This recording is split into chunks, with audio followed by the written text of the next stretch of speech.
মানুষ জীবনে অনেক ধরনের সুখ লাভ করে। অর্থ সুখ, পরিবারের সুখ, বৈভবের সুখ।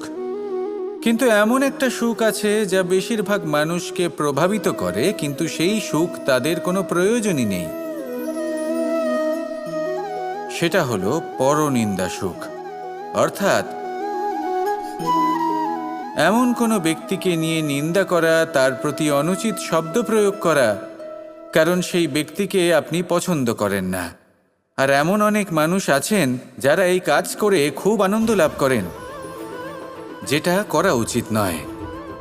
কারণ এতে আপনার সময়, আপনার ঊর্জা, আপনার নিজের অন্তরের ইতিবাচক শক্তি আপনি নষ্ট করে ফেলছেন। আর এই সব কিছুই আপনার প্রয়োজন আছে।